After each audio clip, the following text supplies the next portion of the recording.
I think I have a defendant's final motion that I'd like to enter.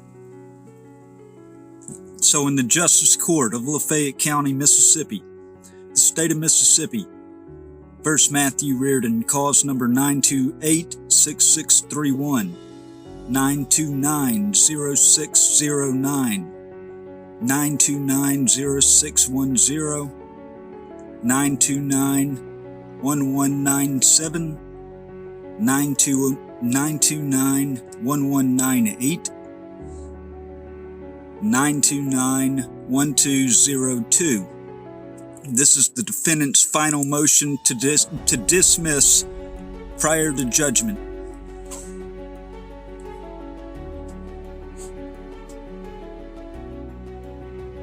Comes now the defendant, Matthew Reardon, by and through counsel, and moves this court to dismiss all complaints alleged, and states the following in support of his motion. 1. A criminal conviction procured by the state prosecuting authorities through the use of perjured testimony, known to them to be perjured and knowingly used by them in order to procure the conviction, is without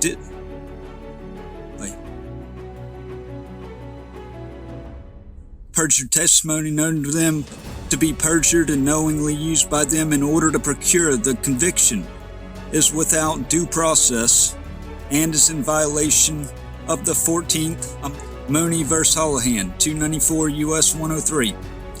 2.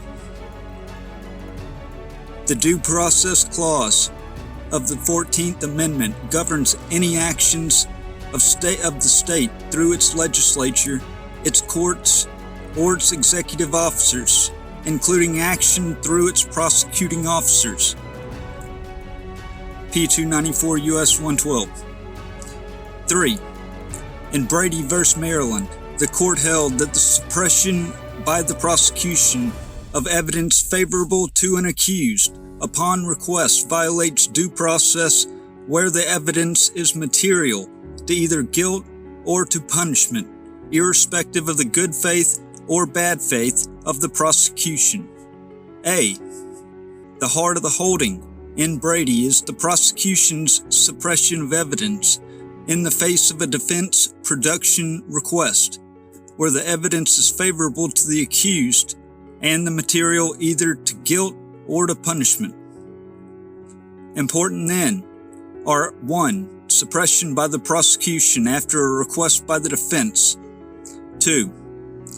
Request by the evidence favorable character for the defense. And 3. The materiality of the evidence. The police. Youngblood v. West Virginia, 547 U.S. 867. 7. The state has the necessary burden of proving beyond a reasonable doubt every fact necessary to constitute the crime charged. The state of Mississippi failed in proving every fact necessary to constitute the crime of DUI charged through the combined testimony of Deputy Beavers and Deputy Williford. A. Neither Deputy Beavers or Deputy Williford had a dash camera in their patrol car. B. Neither deputy wore a body camera at that time. C. Deputy Williford testified to a headlight being out as the cause of the traffic stop. At trial, Deputy Williford testified to no sign of intoxication being the cause of the stop. D. Defendant verbally expressed his right and desire to speak with an attorney and verbalized that he did not give consent to transport off-site the Lafayette County Detention Center for testing. Deputy Beavers insisted on transporting the defendant away from the site of the traffic stop to the Lafayette County Detention Center for the purpose of conducting a field sobriety test in a secure environment. However, no video of the test being administered was ever preserved and retained, according to Sheriff Joey East, despite timely discovery requests by the defendant specifying the Sallyport camera in particular. C. When questioned at trial about defendant's request to speak with an attorney, At the scene of the traffic stop, Deputy Beavers stated that the test was voluntary, though never stating that during the stop. She followed that statement up, saying the defendant was not entitled the right to confer with an attorney until after the standard field sobriety test was administered, which is a contradicting statement to the test being voluntary. The particular rights were already invoked. Thus, defendant would raise the constitutionality of such statement and actions by Deputy Beavers. 13.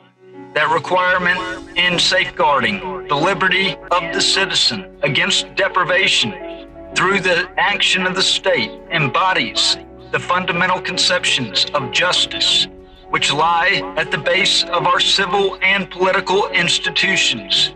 Mooney v. Holohan, 294 U.S. 103. 9. In the action of prosecuting officers on behalf of the state, those that set laws and enforce laws may constitute state action within the purview of the 14th Amendment. That amendment governs any action of the state, whether through its legislature, through its courts, or through its executive or administrative officers. Carter v. Texas, Rogers v. Alabama, Chicago, Burlington, and Quincy v. Chicago. A. The principle enunciated has required state officials to controvert allegations that knowingly false testimony had been used to convict and has upset convictions found to have been procured, extending the principle. B. The court, in Miller v. Pate, overturned a conviction obtained after the prosecution had represented to the jury that a pair of men's shorts found near the scene of a sex attack belonged to the defendant, and they were stained with blood. The defendant showed in a habeas corpus proceeding that no evidence connected him with the shorts, and furthermore, that the shorts were not, in fact, bloodstained. C. In Nauvoo v. Texas, the principal prosecution witness was the defendant's accomplice who had testified that he had received no promise of consideration from the prosecution in return for his testimony. In fact, the prosecution had promised him consideration but did nothing to correct the false testimony. D. In Gaglio v. United States, a case involving a husband's killing of his wife because of her infidelity, a prosecution witness testified at the habeas corpus hearing that he told the prosecutor he had been intimate with the woman, but that the prosecutor told him to volunteer nothing of it. Due to this, at trial, he testified his relationship with the woman was wholly casual. E. In both cases, the court deemed it irrelevant that the false testimony had gone only to the credibility of the witness, rather than to the defendant's guilt. 10. In each instance, time after time over the past 30 years, the Supreme Court has held that the 14th Amendment cannot tolerate a state criminal conviction obtained by the knowing use of false evidence. Mooney v. Holohan. A. The Supreme Court has further elaborated in subsequent rulings that there's been no deviation from that established principle, and there can be no retreat from that principle here. Nauvoo v. Illinois, Ohio v. Kansas, Alcorta v. Texas. 11. Suppression by the prosecution of evidence favorable to the accused upon request violates due process, where the evidence is material either to guilt or to punishment. Brady v. Maryland. A. The heart of the holding in Brady is the prosecution's suppression of evidence in the face of a defense production request, or when the evidence is favorable to the accused and is material either to guilt or to punishment. 12. If the prosecutor knew or should have known that testimony given to the trial was perjured, the conviction must be set aside. If there's any reasonable likelihood that the false testimony could have affected the judgment of the jury. 13. If the defense specifically requested certain evidence and the prosecution withheld it, the conviction must be set aside if the suppressed evidence might have affected the outcome of the trial. Brady v. Maryland. 14. If the defense did not make a request at all and simply asked for all Brady material or for anything exculpatory, a duty resides in the prosecution to reveal to the defense obvious exculpatory evidence. Furthermore, if the prosecutor did not reveal the relevant information, reversal of a conviction may be required, but only if the undisclosed evidence creates a reasonable doubt as to the defendant's guilt. U.S. v. Augers. 15. A state is not free to have no corrective process in which defendants may pursue remedy for federal constitutional violations. 16.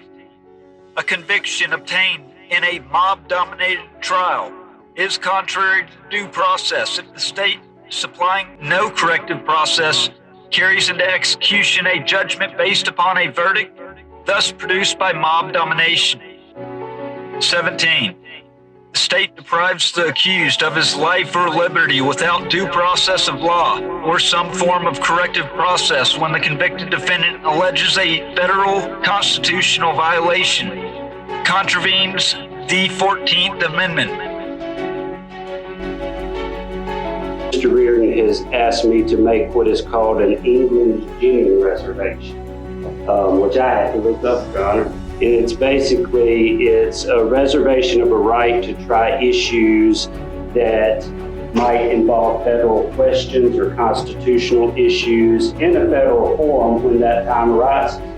And I really have never heard of it, never raised it, but I looked at the law and it says that in order to invoke that right, if that right exists, if it applies here, you just have to make an announcement in the state court before the proceeding that might affect that right. So Mr. Reardon has asked me to make that reservation, and I hereby am invoking his England-Virginia reservation.